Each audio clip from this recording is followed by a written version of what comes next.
늘 귀한 찬양 감사를 드립니다. 할렐루야. 감사합니다. 이렇게 추운 날씨에도 예배를 드리러 나오신 모든 성도들 주님의 이름으로 환영을 합니다. 우리가 올해는 성경을 더 많이 읽고 또 많이 묵상하고 또 순종하여 예수님을 닮아가는 그런 한 해가 되기를 목표로 삼고 있습니다. 그래서 벌써 오늘 주보해 보니까 성경을 일독을 하신 분들이 나오기 시작했습니다. 그래서 감사를 드립니다. 그래서 제가 주중에도 우리 모든 교우들이 다 나올 수 있으면 따로 우리가 성경 공부를 또 자세하게 하겠지만 대부분 성도들이 주일만 나오게 되니까 또 올 한 해가 성경을 많이 읽자라는 강조를 하는 해인데, 그래서 제가 좀 성경의 핵심들을 다 하지는 못하고 중간중간 좀 정리를 해드리면서 말씀을 드리고 그것을 적용하는 거에 대해서 계속 지금 말씀을 좀 드리고자 합니다. 그리고 이제 전에도 말씀드렸듯이 우리 70세가 넘으신 분들은 이제 면제라고 제가 말씀드렸으니까 스트레스 받지 마시고 막 제가 뭐 외워야 됩니다, 메모하십시오라고 해도 우리는 졸업했으니까 면제다 이렇게 편하게 들으시면 되고요.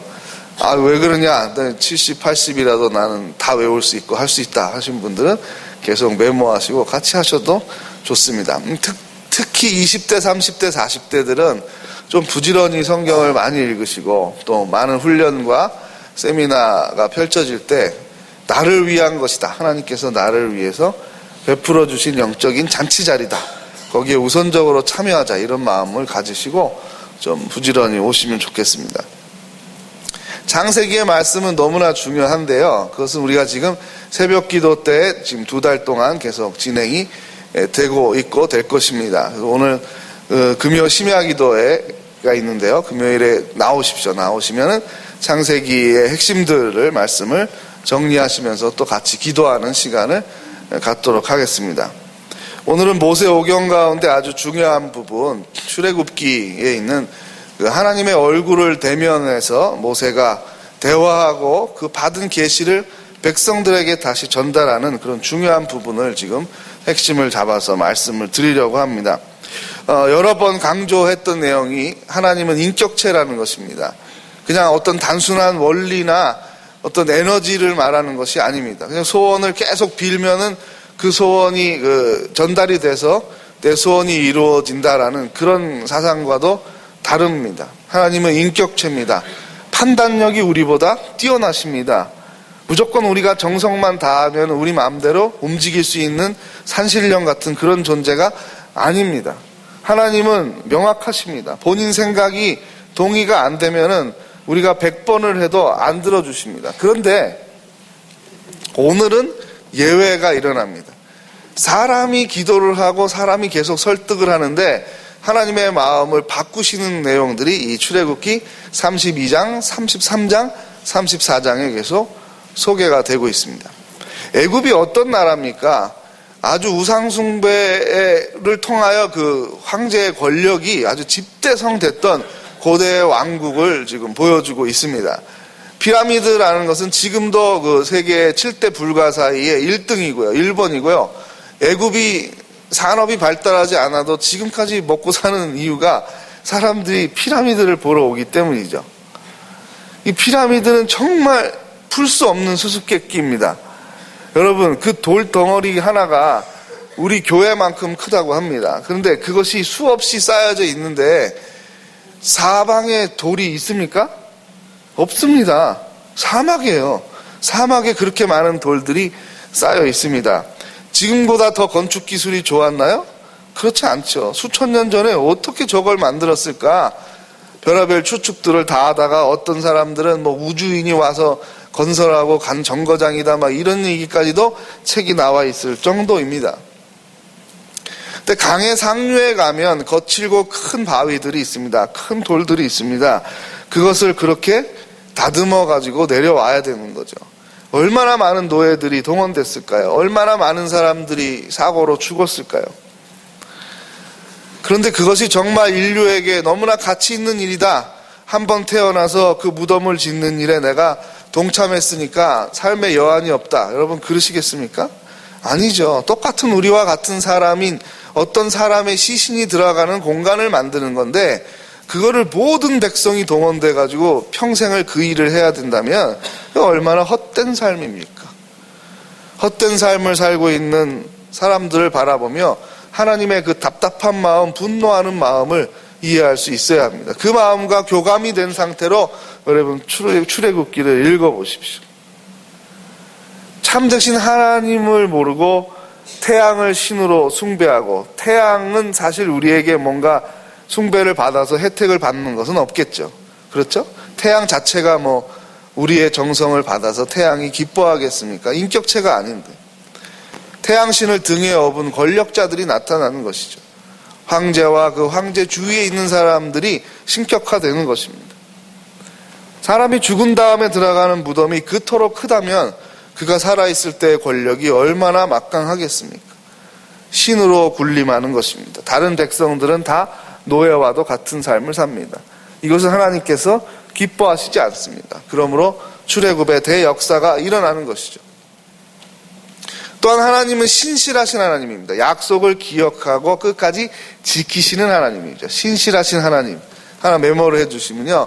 아브라함에게 이주의 명령을 내리시면서 너로 큰 민족을 만들 것이다 라고 약속을 하셨거든요.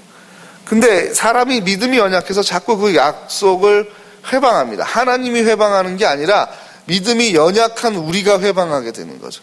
신실하신 하나님은 무엇입니까? 그럼에도 불구하고 자꾸 수선하고 고치고 그런 가운데 그 언약을 끝까지 지키려고 하는 것이 하나님의 신실하심입니다. 그래서 우리가 신실하신 하나님 찬양할 때 그것은 약속을 잘 지키시는 하나님, 우리의 연약함과 우리의 미련함과 우리의 죄에도 불구하고 끝까지 약속을 지키시는 하나님, 그런 개념을 여러분들이 갖고 성경을 읽으시면 좋겠습니다. 그래서 언약의 하나님을 표현할 때 신실하신 하나님이라고 우리가 말을 합니다. 그런데 사람들이 신실하신 하나님의 얼굴을 보는 것을 두려워했어요. 죄의식이 유전되어 내려옵니다. 우리의 원죄가 유전되어 내려오기 때문에 첫사람이 죄를 짓고 하나님께서 아담아 하와야 어디에 있느냐라고 했을 때 그들이 두려워하여 하나님의 낯을 피하여 하나님의 얼굴을 피하여 숨은지라 하고 말씀하고 있습니다. 비전의 상실입니다. 누구나 다 권위자의 얼굴을 보기 어려워합니다. 하나님의 얼굴을 못 보는 정도가 아니라 왕의 얼굴을 볼 수가 없습니다. 선생님의 얼굴을 볼 수 없습니다. 그 눈을 빤히 쳐다보는 것은 무례한 것으로 그렇게 되는 거죠. 아버지의 얼굴도 빤히 쳐다보면서 말대답한다. 그러면 혼나는 거잖아요. 네. 그 원래 얼굴과 얼굴은 서로 보는 거죠. 눈과 눈이 서로 교차하면서 친밀함과 신뢰와 존경을 표현하는 것인데 사람이 죄를 지음으로 하나님의 얼굴을 바라보지 못하게 됐어요. 비전의 상실입니다. 비전의 회복을 계속 하나님이 신실하신 하나님께서 노력하시는 것이죠. 성실하신 하나님을 성경은 표현을 하고 있습니다. 근데 출애굽기에는 상당히 중요한 계시가 많이 나와 있는데요. 첫 번째 우리가 기억을 꼭 해야 되는 게 있습니다. 그리스도인들이 꼭 알아야 되는 요절이 있는데요. 그것은 바로 하나님께서 정체성을 계시해 주신 것입니다. 그러니까 하나님이 어떤 일을 하셨는지 어떤 성품인지를 나타내는 정도가 아니라 하나님 나는 누구다라고 설명하는 것이 있어요. 그게 나는 스스로 있는 자니라는 거죠. 하나님의 정체성입니다. 우리가 믿는 기독교의 하나님, 당신이 믿는 기독교의 하나님은 누구십니까? 라고 물으면 우리가 그냥 그분은 참 사랑이 많고 인자하신 분입니다. 이거 부족합니다. 맞는 답이지만 부족합니다. 그분은 우리를 구원하신 분입니다. 맞는 답이지만 부족합니다. 정체성에 대한 질문을 하고 있는 겁니다. 당신이 믿는 기독교의 하나님은 다른 신들과 어떻게 다릅니까? 라는 걸 말한 거죠. 그럼 존재에 관한 질문이죠. 그러면 그것은 하나님의 존재의 특성을 설명하고 있는 내용이 성경에 있어야 하는 것이죠. 그것이 바로 나는 스스로 있는 자니라. 다른 모든 것들은 어떤 존재에 의해서 만들어지거나 탄생한 것이다. 그런 뜻이죠. 그래서 어미가 있고 그리고 만든 사람이 있고 다른 모든 것들은 그렇죠. 그러나 하나님은 누구에게 의해서 만들어지거나 누가 낳은 것이 아니다라는 것이죠. 그게 스스로 있는 자니라는 거예요. 그게 어디 나옵니까? 출애굽기 3장 14절에 나옵니다. 출애굽기 3장 14절. 네. 꼭 펜들 갖고 다니십시오. 출애굽기 3장 14절 주보의 그 내용에 하나 적어 놓으십시오. 이거는 알아야 되는 거죠. 뭐 전체 요절을 다 외울 수는 없겠습니다만 출애굽기 3장 14절은 성광교회 교우들은 꼭 알아야 되겠다. 제가 언제든지 물어보면 이것은 좀 기억을 해주시면 좋겠습니다. 자, 스스로 계신 하나님께서 행하신 거룩한 일이 바로 창조사역이죠. 그래서 창세기는 그것을 계시하고 있는 것이고, 출애굽기는 애굽에서 종살이하게 된 아브라함의 자손들이, 야곱의 12아들, 그 12지파의 족속들이 애굽으로부터 탈출하게 돼서 새로운 민족을 이루게 되는 그 내용이 이제 출애굽기의 역사입니다. 그런데 왜 이렇게 기적이 많이 일어날까요? 요즘 세상보다 왜 출애굽기 시대에는 훨씬 더 많은 기적이 일어날까요? 옛날이니까 그냥 그런 건가요? 아니죠. 의미가 있죠. 애굽이라는 나라는 제가 지금 피라미드를 설명을 드렸습니다. 왕권이 어마어마하게 강한, 전 세계에서 가장 중앙 집권이 발달했었던 나라가 바로 그 당시의 애굽 제국입니다. 그 황제에게 반항을 해서 살아남을 수가 있겠습니까? 없는 거죠. 불가능하죠. 근데 여러분, 노예가 스스로 찾아와서 우리 이제 그만 일하겠습니다. 우리 탈출하겠습니다. 이렇게 말했을 때 왕이 그래 그동안 수고했다. 다 데리고 나가라. 이렇게 하는 왕이 역사에 있습니까? 그건 없습니다. 불가능한 일입니다. 그러므로 여러분 생각해 보십시오. 세계에서 가장 강력한 중앙 집권의 군사력을 가지고 있었던 애굽의 제국에서 모세가 나타나서 우리 백성들은 다 종살이하는 사람들인데 원래 종이 아닙니다. 우리 나가겠습니다. 이렇게 이야기했을 때 선뜻 들어주는 왕이 없다는 것입니다. 죽는 거죠. 그렇게 황제에게 반항을 하고 어떻게 살겠습니까? 그래서 탈출을 시도했던 히브리 백성들이 다 죽었다. 원래 역사에 이렇게 기록되어야 되는 거 아니겠습니까? 아니, 역사에 기록도 안 되죠. 히브리 민족은 작은 민족이었으니까. 그런데 출애굽기가 무슨 내용을 담고 있는 겁니까? 그 파라오가 결국은 굴복하고 출애굽 사건이 이루어졌다. 현실이 됐다라는 것을 증언하고 있는 책입니다. 그러면 모세가 엄청난 전술을 사용해서 그랬나? 사람들이 그렇게 이해를 하겠습니까? 아니죠. 이것은 그 당시에 가나안 지방에 있는 모든 사람들이 공포에 떨었다고 여호수아서에 기록하고 있습니다. 그들의 하나님이 누구시길래 저토록 엄청난 일을 행하시는가? 그러니까 그들의 하나님에 대해서 두려움을 갖기 시작하는 거죠. 뭐죠? 이스라엘 백성이 애굽의 군대를 이기고 승승장구한다. 이렇게 이해하는 사람은 아무도 없다는 겁니다. 이건 불가능하죠. 노예가 정예 군사를 데리고 있지도 않은데 어떻게 정예 군사를 물리치고 그 많은 환경을 극복하면서 광야에서 살아남아가지고 가나안까지 진군을 하겠습니까? 누가 살아계시다는 겁니까?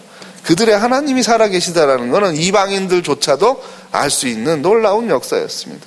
그러므로 기적을 지금 보여주는 겁니다. 홍해바다를 건넙니다. 미리암이 찬양을 합니다. 이와 같은 신이 어디에 있습니까? 우리와 같은 하나님이 어디에 있습니까? 하고 노래를 부릅니다. 그런데 출애굽기 32장에 보면요, 우리가 얼마나 미련한지요.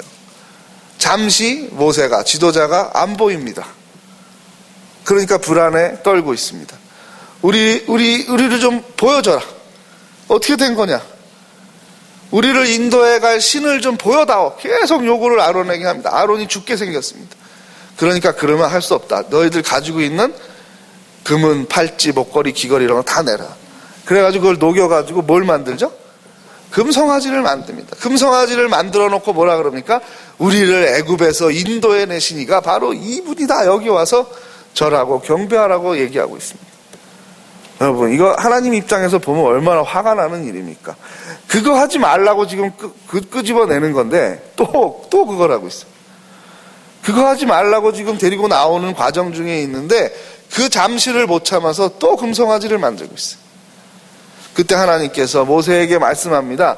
야, 그냥 이스라엘 다 죽이자. 죽이고 새로운 민족을 하나 훈련시켜갖고 네 손에 붙여줄 테니까 네가 데리고 다시 나가가지고 새로운 나라를 만들어서 내가 살아있는 하나님인 거를 만 백성에게 드러내자라고 제안을 하십니다. 그때 모세가 한 말이, 하나님 그렇게 하실 거면은 저를 주님의 생명책에서 지워주십시오. 저부터 죽이십시오. 제가 지도자인데 제 잘못 아닙니까? 저만 산다는 게 무슨 이게 의미가 있겠습니까? 이스라엘 백성을 진멸하시려거든 저를 죽여주십시오. 라고 모세가 떼를 씁니다. 하나님의 얼굴을 보고 그렇게 반항을 하면 원래 어떻게 돼야 됩니까? 죽어야죠. 죽어야 되는데 하나님께서 모세를 죽이지 않습니다. 계속 살려둡니다. 그 과정 가운데 놀라운 변화가 일어나는데 얼굴에서 막 빛이 나는 겁니다. 우리가 경험하지 못한 거죠. 그러니까 성경에 쓰여 있지만 그게 어떤 건지는 우리가 시각적으로 알 수가 없습니다. 그런데 사람들이 두려워할 정도로 빛이 났다고 성경은 증언하고 있습니다. 그러니까 그냥 약간 밝아진 게 아니겠죠. 뭔가 정말 하나님의 그런 현현을 느끼는 그 두려움을 느낀 거예요. 그래서 모세에 가까이 가지도 못하는 거예요. 저자가 하나님을 보고도 살았구나. 하나님이 우리에게 뭐라고 말씀하시나. 귀 기울여 듣는 겁니다. 모세의 이런 중보자로서의 역할이 성경에 나타난 그 구약 성경에 나타난 예수 그리스도의 예표라고 신학자들은 얘기를 합니다. 미리 보여주는 리더십이다. 어떻게 구약과 신약이 연결되어 있느냐? 많은 사람들이 구약과 신약은 단절된 책이다. 유대인들은 지금도 연속성을 부인하죠. 그러나 여러분 잘 보십시오. 구약의 지도자상이 무조건 용맹하고 싸우고 뭐 칼싸움 잘해가지고 물리치고 이런 모습만 있는 게 아닙니다. 성경을 정말 제대로 성령의 인도하심을 따라서 깊이 읽어나가 보면 특별하다라는 게 무엇입니까? 바로 이 부분입니다. 중보의 역할을 한다는 겁니다. 분노하신 하나님의 얼굴에 진노를 가라앉히고 자신의 목숨을 내어놓음으로 백성을 살리는 역할입니다. 그것이 성경에서 보여주는 지도자 상입니다. 이것이 누구입니까? 선한 목자이신 예수 그리스도의 삶을 예표, 미리 보여주고 있는 것입니다. 그것이 구약과 신약을 연결하는 아주 중요한 맥이 되는 것입니다. 그러면 이스라엘 백성들을 하나님은 왜 선택했을까? 그들이 머리가 좋고 아니면 되게 종교적인 열심이 있어서 택했는가? 아닙니다. 오히려 연약했기 때문에 선택을 받았던 것이고 또 하나는 신실하신 하나님이기 때문입니다. 아브라함에게 한 약속을 야곱과 이삭에게 한 약속을 지키시는 하나님이기 때문에 그 환경과 처지가 어떻게 변할지라도 끝까지 그것을 지키시는 분입니다. 선택된 민족이 교만할 수 있습니다. 우리는 이렇게 창조주 하나님으로부터 특별한 은혜를 받았다. 교만할 수 있죠. 근데 그게 자부심 정도까지만 가야지 교만하면 안 되는 거죠. 그런데 이스라엘 백성들이 교만하게까지 갑니다. 교만하게 돼서 심판을 받게 되죠. 선택된 민족이 된다는 것은 하나님의 뜻을 알려주는 역할을 하는 겁니다. 다른 민족에게 우상이 아니라 스스로 계신 하나님, 우리를 만드신 창조주 하나님이 계십니다라는 것을 섬김으로써 증거해야 하는 것입니다. 그러니까 이거 참 어려운 일이죠. 섬김으로 증거한다는 게 얼마나 어려운 일입니까? 한번 따라해 보겠습니다. 선택된 민족은 우리를 자랑하려 함이 아니라 하나님의 살아계심을 증거하는 것입니다. 네, 이것이 우리의 적용점이 되는 겁니다. 성경을 읽으실 때 이해를 하셔야 되고요. 그 당시의 역사적인 맥락을 이해하셔야 되고 그걸로 끝나는 게 아닙니다. 끝이 아니고 다시 큐티한다라는 게 그런 의미입니다. 오늘 나에게 그러면 모세가 중보자 역할을 했던 건 선택된 민족이 섬김으로 하나님의 살아계심을 증거해야 된다고 하는데 그러면 오늘 성강교회의 교우인 나는 어떻게 살아야 되느냐? 그것과 연결이 돼야 되는 거죠. 그렇죠? 그 적용점을 찾아야 됩니다. 그것이 바로 우리도 이웃을 섬기고 하나님과 이웃을 화해시키는 역할, 그리고 복음을 모르는 사람들에게 복음을 알려주고 하나님과 멀리 떨어져 있는 사람들을 가깝게 연결시켜주는 역할. 그러니까 가정에서, 교회에서, 일터에서까지 우리가 화해자의 역할을 감당해야 되는구나. 그것이 하나님께서 우리를 부르신 목적이구나. 출애굽 사건이 나에게 그렇게 말씀하시는 목적을 가지고 있구나. 예수 그리스도를 우리가 닮아간다는 것이 여기까지 목표를 두고 우리가 영적으로 성숙해 가야 되는 것이구나 깨닫게 되는 것입니다. 그래서 적용의 부분들은 항상 거창한 것이 아니라 작은 부분의 실천을 염두에 두고 우리가 적용점을 찾아야 찾아야 됩니다. 그래서 내가 좀 회사에서 지위 때문에 너무 이렇게 군림하는 지도자 스타일은 아니었나, 평사원들의 입장에서 한번 서봐야지. 이들의 고충은 무엇일까? 내가 어떻게 해주면 더 자발적으로 이들이 자기의 능력을 잘 발휘하는 가운데 우리 회사가 매출도 늘어나고 순이익도 늘어나고 사회에 유익한 제품을 생산할 수 있을까? 이것이 세상을 경영하는 리더에게도 들어가야 되는 마음입니다. 그렇죠? 성경에서 말하는 리더십이 사회 속에서 단절돼야 되는 게 아니라 들어가야 되는 거죠. 그게 어려운 거죠. 주일만 우리가 신자가 아니라 월요일에서 토요일까지도 그리스도인으로 학교에 가야 되고 직장에 가야 되고 이웃 주민들과 함께 살아야 하는 것입니다. 그때 내가 중보자가 된다는 것이 무엇인가, 화해자가 된다는 것이 무엇인가, 섬기는 자가 된다는 것이 무엇인가라는 것을 적용점을 찾을 수 있어야 됩니다. 그래서 하나님의 얼굴을 본 사람은 교회와 민족을 위하여, 이웃을 위하여 중보하며 살게 됩니다. 하나님의 얼굴을 바라본 모세가 나는 하나님 얼굴 보고도 살았다. 너희들하고는 질이 달라. 까불지 마. 날 따라와. 하고 본인이 어떤 독재적인 정권을 그런 억압적인 파라오를 능가하는 권력을 휘두르지 않았습니다. 모세는 계속해서 자신의 목숨을 내어놓고 하나님 우리 백성들을 용서해 주십시오. 하나님 다시 기회를 주십시오. 다시 기회를 주시지 않을 거면 저의 생명을 지워 주십시오라고 간절히 중보하며 매달렸습니다. 그런 가운데 놀라운 것은 하나님께서 마음을 바꾸시고 여호와께서 뜻을 돌이키사 말씀하신 화를 그 백성에게 내리지 아니하시느니라 하고 출애굽기는 증거하고 있습니다. 한낱 피조물에 불과한 모세의 마음을 하나님이 들어주십니다. 그럼 무슨 뜻입니까? 원래 중보자의 마음은 하나님의 마음인 거죠, 그것이. 다시 한번 말씀드릴까요? 하나님의 마음과 모세의 마음이 대결을 해서 모세가 이겼다, 그런 뜻이 아니죠. 원래 하나님의 마음이 뭡니까? 이스라엘 백성을 진멸하지 않는 거죠. 근데 너무 화가 나니까 진멸시키려고 한 거예요. 원래 하나님을 회복시켜준 게 누구의 지금 역할입니까? 제사장의 역할입니다. 그러니까 제사장이 자기의 뜻을 관철시켰다, 이 말이 아니라 하나님의 원래의 마음과 우리를 향하신 원래의 목적을 실현시키는데 도움을 주는 역할을 하는 것이 바로 영적인 리더입니다. 교회에서 성경을 읽고 깨달아서 참된 예배를 드림으로 성장해야 되는 우리의 목표가 어디에 있는 건가? 원래 하나님의 계획을 이루시는 거죠. 원래 하나님의 뜻을 성취하는데 내가 도구로 쓰임을 받는 것입니다. 거기에 우리의 성장의 목표가 있는 것입니다. 그것을 염두에 두시고 우리가 계속해서 올 한 해 성경을 부지런히 읽어가면서 읽는 대로 하나님께서 우리에게 적용점을 찾아주시고 자꾸 감동을 주셔서 구체적인 작은 실천을 통해서 우리의 가정이 변화되고 일터가 변화되고 교회가 변화되는 놀라운 역사가 일어나기를 원합니다. 그런 가운데 하나님께서 우리를 쓰셔서 새로운 가족들, 우리를 통하여 성강교회에서 새롭게 신앙생활을 시작하는 가족들이 점점 늘어나게 되기를 바랍니다. 이제 말씀을 맺겠습니다. 성강교회 교우 여러분, 하나님께서는 우리가 하나님의 얼굴을 바라보며 신실한 예배자로 살기를 원하고 계십니다. 아멘. 예수 그리스도께서는 우리가 주님의 성품을 닮아가며 평화를 만드는 성도들이 되기를 바라고 계십니다. 아멘. 성령께서는 우리가 제사장의 직분을 감당하며 화해자로 복음 전도자로 살아가도록 인도하고 계십니다. 아멘.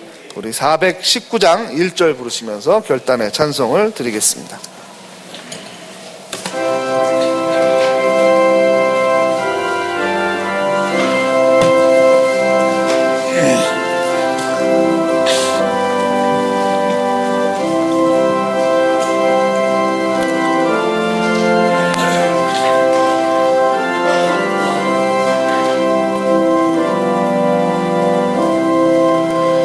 주 날개미 내가 편안히 쉬네.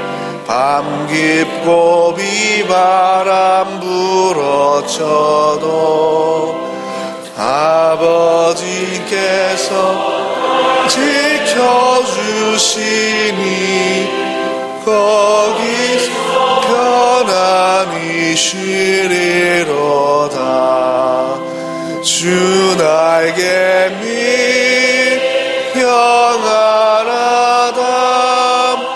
그 사랑 그늘 자리뇨. 주 나에게 내 쉬는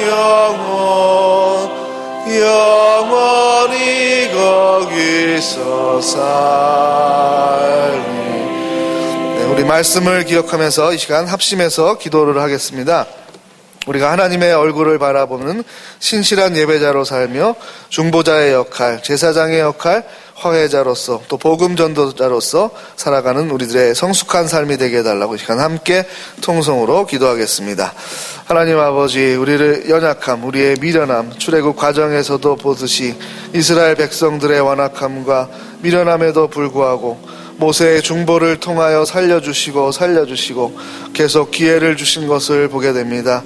우리도 아버지의 말씀을 읽고 묵상하는 가운데 우리의 가족들을 위하여, 우리의 일터의 동료들을 위하여, 우리의 교우들을 위하여 중보하는 사람으로서, 화해자로서 섬기는 사람으로 살아가기를 원합니다. 우리에게 그러한 직분을 주셨으니 성숙하게 도와주시고 우리의 마음밭이 그리스도를 닮아가게 하여 주시옵소서. 성경의 지식을 자랑하는 것이 아니라 성경 말씀대로 살아가는 우리들의 거룩한 삶이 되기를 원하오니 주여 이 시간 함께해 주시고 올해 성강교회 교우들이 성경 말씀을 일독하며 깨달음을 얻으며 실천하며 변화되기를 원하오니 우리에게 생명력을 부어주시고 예수 그리스도의 삶 성품을 닮아갈 수 있도록 크신 은혜를 베풀어 주옵소서.